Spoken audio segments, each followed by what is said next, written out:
Ajmer 92 film release से पहले ही विवादों में आ गई और अब एक और विवाद सामने आया। अब विवाद मामले को उजागर करने वाले के नाम को लेकर है। दरअसल अखबार लहरों की बरखा के संपादक मदन सिंह का परिवार फर्स्ट इंडिया न्यूज के दफ्तर पहुंचा और अपनी पीड़ा, अपने दर्द को बयां किया। मदन सिंह के परिवार का आरोप है कि मदन सिंह ने युवतियों के साथ अत्याचार से निडर होकर अखबार में छापा, जिसकी वजह से उनकी हत्या कर दी गई। आज जब फिल्म अजमेर 92 आ रही है तो कोई और क्रेडिट ले रहा है, लेकिन परिवार की मांग है कि मदन सिंह ने धमकियों और हमलों के बावजूद अखबार में इस पूरे मामले को छापा।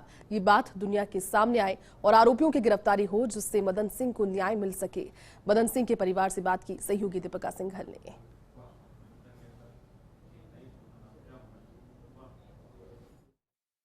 अजमेर 92 फिल्म 14 जुलाई को रिलीज होगी, लेकिन उससे पहले इसका ट्रेलर सामने आ चुका है और ट्रेलर के सामने आते ही ये फिल्म विवादों के घेरे में है। लगातार विवाद बढ़ते जा रहे हैं और साथ ही साथ आए दिन नई नई बातें भी निकलकर सामने आ रही है। एक और नया विवाद सामने आ चुका है। एक परिवार हमारे साथ इस वक्त मौजूद है। वो परिवार है दैनिक लहरों की बरखा के संपादक कुंवर मदन सिंह का।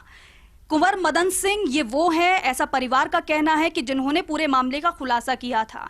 जिन युवतियों के साथ अत्याचार हो रहा था वो युवतियां एविडेंस के साथ मदन जी के पास आई थी और साथ ही साथ पूरे आपबीती उनको सुनाई थी। उसके बाद लगातार मदन सिंह इस पूरे मामले को अपने पेपर में छापते रहे और यही वजह रही कि उनकी हत्या कर दी गई। और आज भी परिवार का ये कहना है कि उन्हें डराया जा रहा है, धमकाया जा रहा है, बच्चों के साथ मारपीट की जा रही है। आइए परिवार से हम बातचीत करते हैं कि उनका क्या कहना है और क्या उनकी सरकार से मांगे हैं।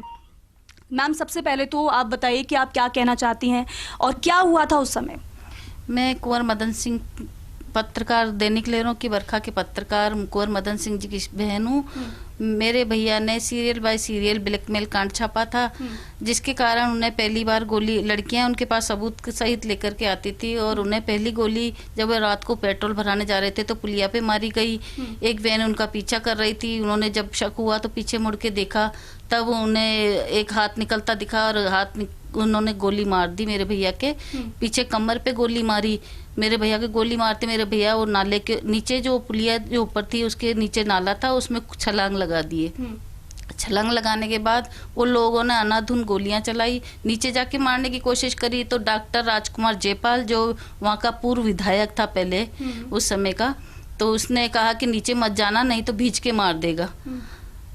फिर वो ऊपर नहीं, नीचे नहीं गए और ऊपर से ही उन्होंने अनाधुन गोलियां चलाई। गोलियों की आवाज़ सुन के अड़ोस पड़ोस के लोग आ गए और जब लोगों को आता देख के वो लोग वापस वैन में बैठ के भाग गए।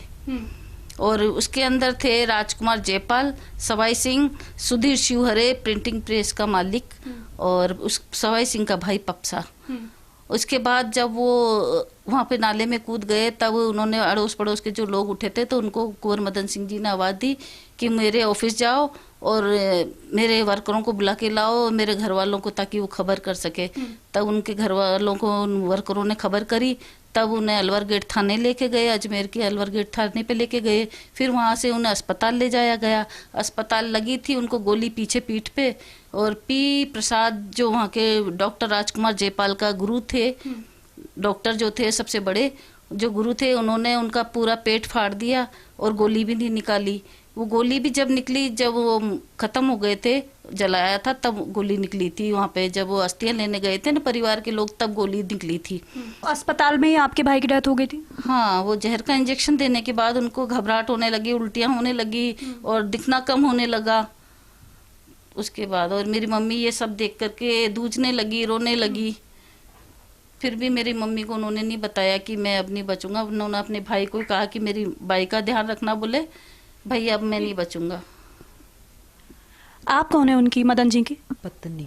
आप पत्नी हैं। आप क्या कहना चाहती हैं? क्या आप ये कह रहे हैं कि जिनके आप नाम ले रहे हैं उन्होंने हत्या कराई है, वो क्योंकि वो इस पूरे मामले में शामिल थे? शामिल थे पूरे मामले में वो। तो आपसे ये जानना चाहेंगे, अब आप क्या कहना चाह रही हैं? आपको ये नौबत क्यों आन पड़ी कि यहाँ मीडिया के जरिए आपको ये विनती करनी पड़ रही है, अपील करनी पड़ रही है? अब ये हमारे बच्चों को भी फंसाया जा रहा है। अब बच्चे उस समय तो छोटे थे पर अब तो बड़े हुए, तो उनको भी फंसाया जा रहा है। फंसाया कैसे जा रहा है? मतलब इल्जाम लगाया जा रहा है, झूठा झूठा। कौन इल्जाम लगा रहे हैं? जो है करा उन्होंने, वो कहते हमने नहीं करा, तो मेरे पति का तो मर्डर हुआ तो फिर किसने करा? तुमने नहीं करा। और उनको कोई सजा नहीं मिली, हमको न्याय नहीं मिला। हमको तो यही है कि हमको न्याय मिले। हमको कोई, बच्चों को हमने 5 को ऐसे पाला, कौन पालता आज पति के बाद? और हमारा पति तो बिल्कुल निडर था, उन्होंने कह दिया अब कुछ भी हो जाए मैं पीछे नहीं हटूंगा। तो अब कैसे फंसाया जा रहा है, क्या आरोप लगाए जा रहे हैं आपके बच्चों पर? अब आरोप तो लगाए जाते हैं, कोई कुछ कर देता और हमारे बच्चों को फंसा देते हैं उस चक्कर में कि भाई इनसे दुश्मनी है, इनकी इनसे ये है। ठीक है, हमें तो न्याय मिलना चाहिए। देखो हमारे बच्चों, और कुछ भी हो उसकी जिम्मेदार हमारे बच्चों को ध्यान में सरकार ही हो सकती है। आप बेटी हैं मदन जी की, आप क्या कहना चाहती हैं? मैं ये चाहती हूँ कि हमारे पिताजी का जो मर्डर हुआ था उसके लिए उनको न्याय मिले। 30 साल पहले भी नहीं मिला, आज भी नहीं मिल रहा, तो वो न्याय चाहते हैं। हमने हमारा बचपन बड़ी मुश्किल से गुजारा, तो यही दिक्कतें तो बहुत होती है मैम, आप भी जानते हैं। बचपन में अगर पिता ना हो तो कितनी बड़ी मुश्किल होती है। अब न्याय चाहिए, जब नहीं मिला तो आज तो मिले। आज मीडिया में इतनी बातें हो रही है सब कुछ, लेकिन किया तो मेरे फादर ने था सारा काम, सारा आज उनके पर से ही खुलासा हुआ सब चीज़ का। आज उनका कोई नाम नहीं हो रहा, और जिन्होंने मेरे पापा पे हमला किए थे वो आज आराम से घूम रहे। तो उन्हें भी, मेरे पापा को कम से कम न्याय तो मिले। जब नहीं मिला, आज इतने साल हो गए, 30 साल हो गए इस चीज़ को। अभी भी हाई कोर्ट में हमारा केस चल रहा है, लेकिन कोई न्याय नहीं, क्योंकि वो पावर वाले लोग हैं, पैसा है, सब कुछ है, तो अपने दम पर आगे करने ही नहीं देते कुछ भी।